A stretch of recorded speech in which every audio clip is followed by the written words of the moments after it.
अब सर मसला ये है कि जो जिन्होंने इम्प्लीमेंटेशन करवाना है वो इम्प्लीमेंटेशन करवाना नहीं चाहते, वो इलेक्शन में जाना नहीं चाहते, तो किस हद तक कितनी सख्त कार्रवाई हो सकती है? क्या ये हुकूमत घर जा सकती है इस बेस पर? नहीं, देखिए, एक तो बात बड़ी वाज़ेह तौर पर है, अगर सुप्रीम कोर्ट ने वज़ीर आज़म और काबीना के खिलाफ तौहीन अदालत की कार्रवाई शुरू की, तौहीन अदालत में सजा हो जाए, अगर वज़ीर आज़म को सजा हो जाए तो जब वज़ीर आज़म गया तो काबीना सारी चलेगी, सारे का सारा डिस्क्वालीफाई हो जाएंगे। यानी अगर सबके ऊपर आई, वज़ीर आज़म होगा तो काबीना खत्म हो जाएगी। अगर कहा गया कि काबीना में तौहीन अदालत की, तौहीन अदालत में सजा होती है तो वो भी सारी घर जाएगी। सवाल है कि जो इलेक्शन कमीशन ने एक अपील दायर की है, अपील की बुनियाद पर इलेक्शन कमीशन का किरदार सामने आ जाएगा और पाकिस्तान तहरीक-ए-इंसाफ या बाकी सारे अगर नोटिस कोई होते हैं तो वो इलेक्शन कमीशन का चेहरा बेनकाब कर देंगे। इस इलेक्शन कमीशन की जो अंदर से जो लोग हैं ना, सूबाई इलेक्शन कमीशन, उन सब ने तैयारी मुकम्मल कर ली है, उनका काम ही इलेक्शन कराना है। लेकिन 5 जो चीफ इलेक्शन कमीशनर और मेंबर इलेक्शन कमीशन है वो इलेक्शन नहीं करवाना चाहते। उनका एजेंडा क्या है आप समझ सकते हैं। अब मौका क्या है? अब मामला ये है कि सुप्रीम कोर्ट ने आज तौहीन अदालत की कार्रवाई शुरू करनी है। अब तौहीन अदालत की कार्रवाई, जैसे मैंने वजीर आजम और काबीना के खिलाफ कहा, दूसरा इसका तरीकाकार ये है कि secretary finance, governor state bank, secretary defence और इलेक्शन कमीशन के खिलाफ तौहीन अदालत की कार्रवाई शुरू की जानी चाहिए कि ये वो इदारे हैं कि जिन्होंने आइन और कानून की धज्जियां बखेर दी हैं, जिन्होंने आइन और कानून को अपना ना तब्दील करके रख दिया। वैसे तो ये लफ्ज यहाँ पर फिट नहीं होता आर्टिकल 6, लेकिन सबवर्जन और एब्रोगेशन कर चुकी हैं। आर्टिकल 4 और 5 और अपने हलफ की तो ऑलरेडी खिलाफ वर्जी हो चुकी है। अब सिर्फ ये देखना है। दूसरी तरफ अगर आप देखें, आप आज इजलास बुलाया हुआ था सुप्रीम कोर्ट के रजिस्ट्रार ने, उसमें इस्लामाबाद पुलिस आई नहीं है। ये रियासत है, यहाँ पाकिस्तानी रियासत काम कर रही है और वो इसलिए कि कल कोई हंगामा रही वो बैठ कर दबाव डालना, यानी वो भी पुराना तरीका है कार। आपको याद होगा अपना तारड़ जो है, इनके वाले साहब दादा जो है रफीक तारड़ साहब, जिस तरह वहां पर बैग लेकर गए थे और फिर हमने देखा सुप्रीम कोर्ट पे चढ़ दौड़े थे, तौहीन अदालत हुई थी, ये भी रिकॉर्ड का है। और इस वक्त भी हालात वैसे ही पैदा किए जा रहे हैं कि मुल्क को अनार्की की तरफ लेके जाया जा रहा है, मुल्क को आगे बेहतरी की तरफ। सिराजुल हक साहब जैसे लोगों ने कोशिश करके आगे आए थे, लेकिन ये इक़्तिदार खोना नहीं चाहते। ये क्या हुकूमत में तो कल हमने एक और चीज देखी ना कि इस्लामाबाद हाई कोर्ट से वो फुटेज ही गायब हो गई जहां से इमरान खान साहब को गिरफ्तार किया गया था। अच्छा, एक और याद रख लीजिएगा, अभी एक और फुटेज भी गायब हो जानी। मेरे घर के बाहर अटैक हुआ था ना, तो वो कैमरा बंद था। कमाल है, मेरे घर के बाहर जब अटैक हुआ, पेट्रोल पंपों से फायरिंग हुई, वो तो मेरे सीसीटीवी फुटेज ने तस्वीर ले ली, लेकिन वहां पर कैमरा बंद था। इसी तरह इमरान रियाज साहब को जो सियालकोट की जेल से रहा किया गया, जो मुझे उनके खानदान से या उनकी बीवी से पता चला है कि उन तक इन्फॉर्मेशन यही है कि वो फुटेज भी तब्दील हो गई है। वो जाके आज कोई नई फुटेज तैयार कर रही है। ये मौजूदा हुकूमत, निगरान हुकूमत ये काम कर रही है। तो यहाँ भी अगर आप देखें आम बात, तो एक बात तो बड़ी वाज़ेह है कि ये किसी भी तरह से ये इलेक्शन नहीं होने देना चाहते। ये क्या चाहते हैं? ये असेंबलियों की मियाद बढ़ाना चाहते हैं। आर्टिकल 232 से 234 में आ जाए 1 साल के लिए। और ये सारे हालात जो है मुल्क के अंदर जानबूझ के जब इन्होंने रोक रहा था तो इमरान खान के लिए आपने देखा नहीं था, कंटेनर लग जाते थे, कितनी फोर्सेज होती थी कि चिड़िया भी पर नहीं मार सकती थी।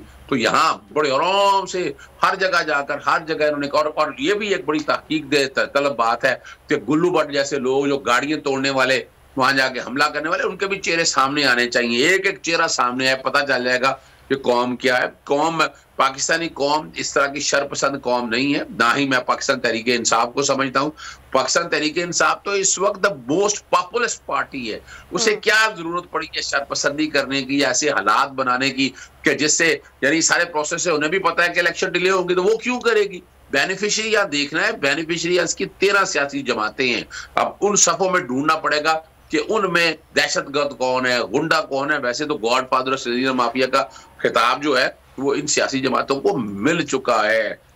और अपना मौलाना फजलुर रहमान जिस तरह की फोर्स सामने रखते हैं, हरकत-ए-इंसार आप सब लोगों को पता है। सदीक साहब, जिस तरह से अभी पीडीएम की हुकूमत ने ये ऐलान किया कि सुप्रीम कोर्ट के बाहर जो है वो एहतजाज अपना रिकॉर्ड करवाया जाएगा जो इमरान खान साहब की जो रिहाई हुई है उस पर, और साथ ही साथ मेन कंसर्न तो फिर इलेक्शंस के आ जाते हैं। तो आप समझते हैं कि ये बायकॉट भी कर सकते हैं सुप्रीम कोर्ट का अगर ये समाअत होती है, इस समाअत का हिस्सा ना बने और वो फैसले से इनकार कर दें, फैसला मानने से सुप्रीम कोर्ट की जानिब से कोई भी फैसला आता है पंजाब के इंतखाबात को लेकर, ये कहकर के हमें एतमाद नहीं। अभी तक तो देख लें, इन्होंने पंजाब असेंबली का फैसला माना कब है? इनका गवर्नर जाती मुलाजिम है, कोई क्लर्क भी आप गवर्नर लगा दें, वो गवर्नर लग जाएगा। यहाँ नजर अभी तक तो वो कोई ना कोई उज़र पेश करते रहे ना, फिर उन्होंने डायलॉग्स का हिस्सा भी बन गए, वो चीजें वो करते रहे। लेकिन अब जिस तरह से खुलकर वो सामने आ रहे हैं, अदलिया को मुसलसल तनकीद का निशाना बनाया जा रहा है।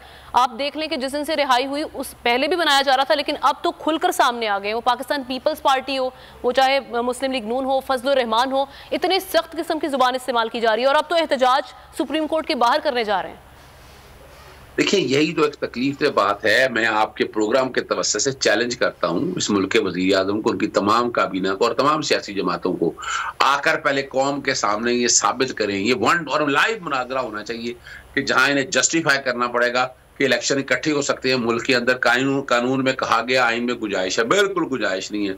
अब आती है 90 दिन से आगे डिले हो सकते हैं, नहीं डिले हो सकते। हम इससे आगे चलते हैं कि सुप्रीम में जो इमरान खान साहब को क्या लाडले कहते हैं, कौन सा रिलीफ ऐसा है जो इमरान खान साहब की कोई जमानत अभी कंफर्म नहीं हुई है।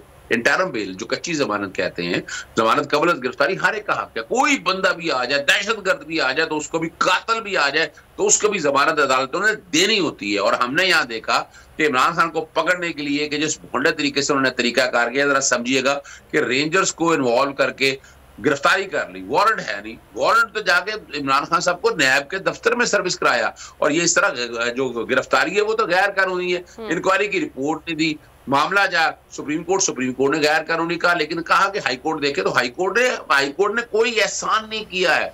उन्होंने मेरिट पे जमानत दी है और यानी बेल बिफोर अरेस्ट सारे को मिल जाती है। और बाकी जो प्रोटेक्टिव बेलें हैं, जब वो इस्लामाबाद में है तो लाहौर के वापस आना है, तो प्रोटेक्टिव बेलें किसी भी हाई कोर्ट से ये अपना इसहाक डार ने नहीं ली थी अपना, और ये मुल्क में थे भी नहीं। फिर सलमान शहबाज ने ली थी, फिर यहाँ से हमजा शरीफ ने लाहौर में घर बैठे हुए थे, बेलें इन लोगों ने ली थी ताकि मुतल्लिका अदालत तक पहुंचा जा सके।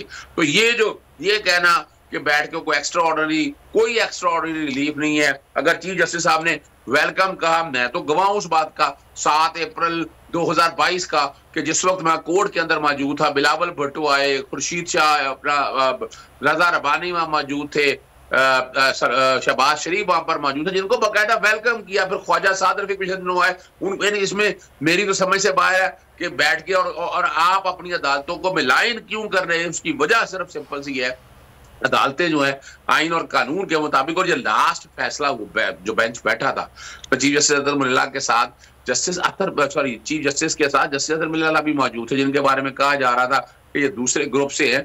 लेकिन आइन और कानून की पासदारी के लिए पूरी सुप्रीम कोर्ट इकट्ठी है। अगर हम इस तरह तफरीक या तफरका पैदा करते रहेंगे, इसमें इस मुल्क का नुकसान है। और आज भी अगर आप बिल्कुल ऐसा ही है, अगर इदारों को कमजोर करने की कोशिश की जाएगी तो मुल्क का नुकसान।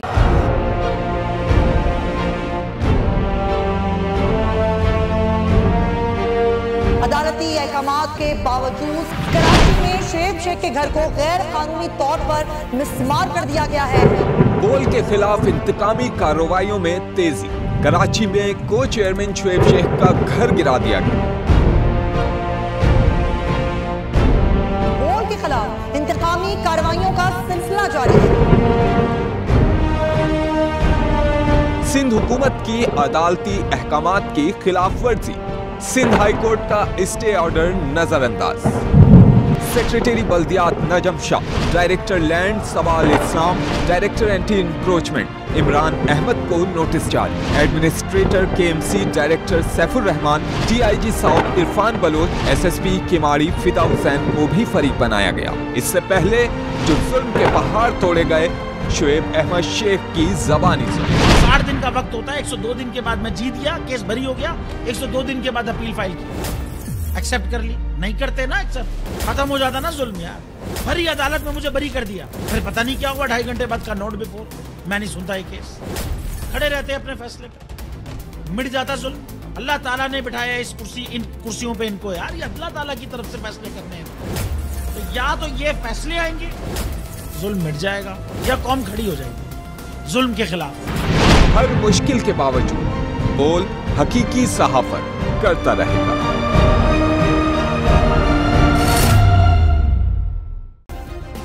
सब्सक्राइब करें और बेल दबाएं ताकि कोई खबर रह न जाए।